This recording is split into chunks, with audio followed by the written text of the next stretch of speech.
We have been reviewing a ton of 16-inch gaming laptops over the last couple of weeks, and this one, the Alienware x16 R2, is my favourite. For gaming, I like it better than the Legion 7i, the Pro 7i, the Asus Scar 16, the G16, you guys get the point. But just like almost every laptop right now, this one isn't perfect. There are issues that you need to know about if you're considering buying it.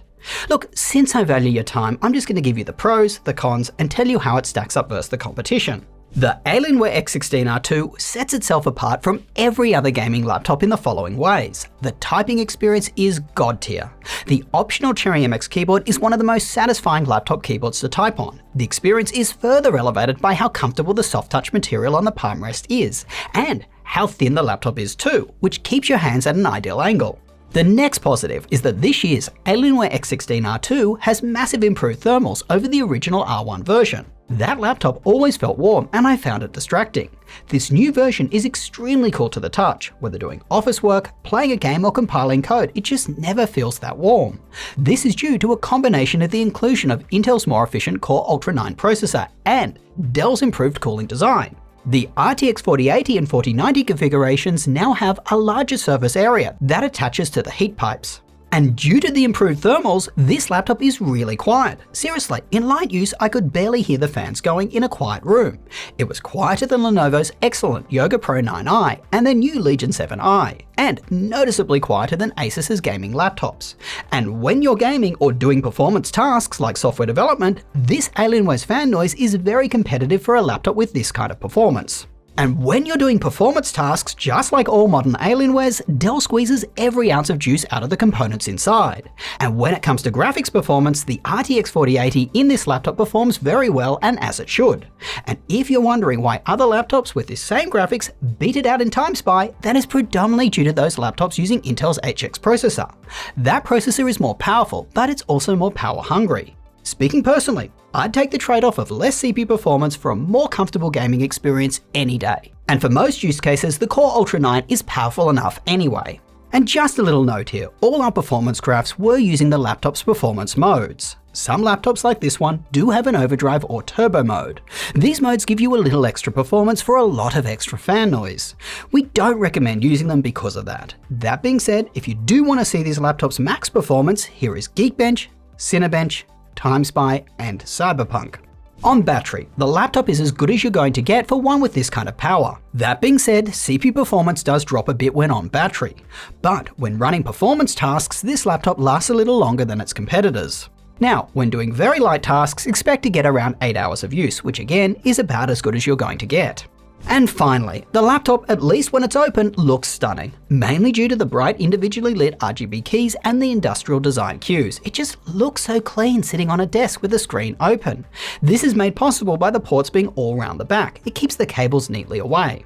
Alright, I could go into more minor positives, like the trackpad being quite good, but I've covered the material points. So, let's switch gears and talk about this laptop's issues. The biggest of which is the display. It is the dimmest screen of any of its competitors, and that is a crying shame, as the rest of the panel specs are actually quite good.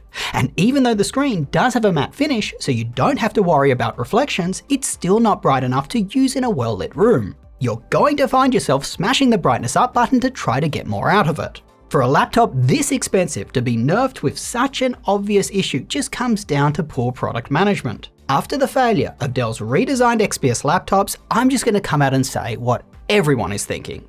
Dell has a product management problem. Decisions like this show that they are out of touch with their consumers. There is simply no excuse for putting a panel this dim in a laptop this expensive. All it does is restrict the people who can buy this otherwise excellent device to those who will use it in a dimly lit environment. The next issue is really the laptop's chassis. Even though it's nice and thin, it's got a really large footprint to it.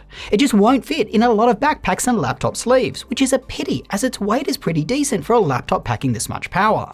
If it weren't for the odd size and shape, it would be ideal for those who like to take their laptop with them.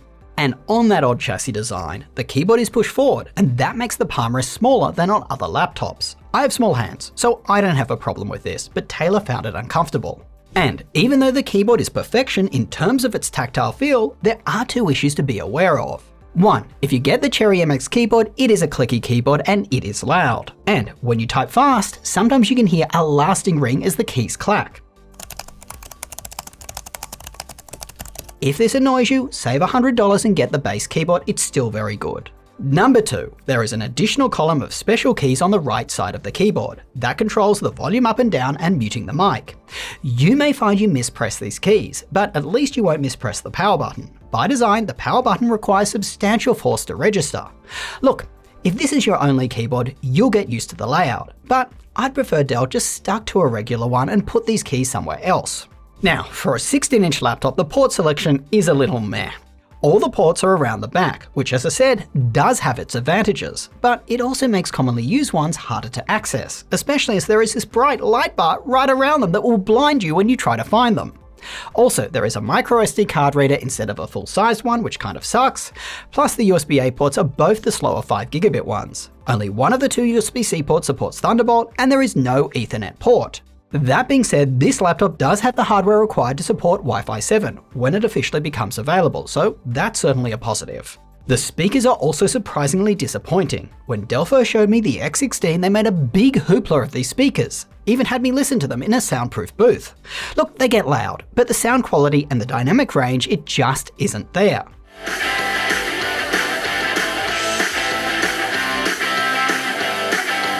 And yes, I've tried every conceivable setting in the Dolby Access app. It didn't solve this.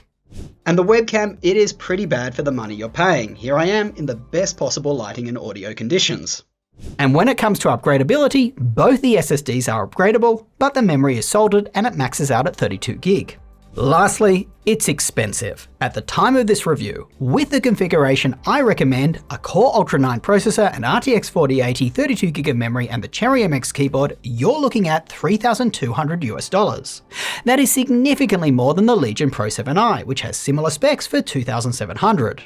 And on that note, let's wrap. The Alienware x16 R2 significantly improves on the prior generation, solving one of the major issues that we had with that laptop. It is now much cooler to the touch in every use case.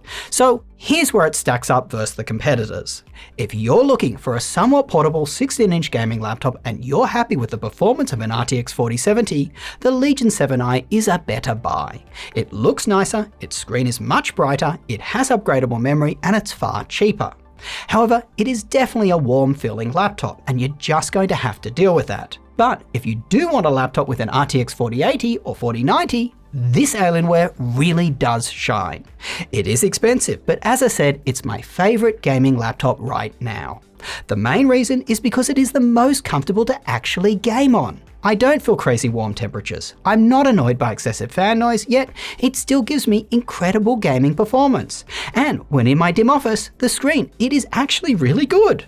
But if you do need a brighter screen and fan noise doesn't bother you as much, Asus's Strix-Scar 16, that is Taylor's favorite. Now, before you run out and buy any of these laptops, we need to make sure you're getting the best prices on them.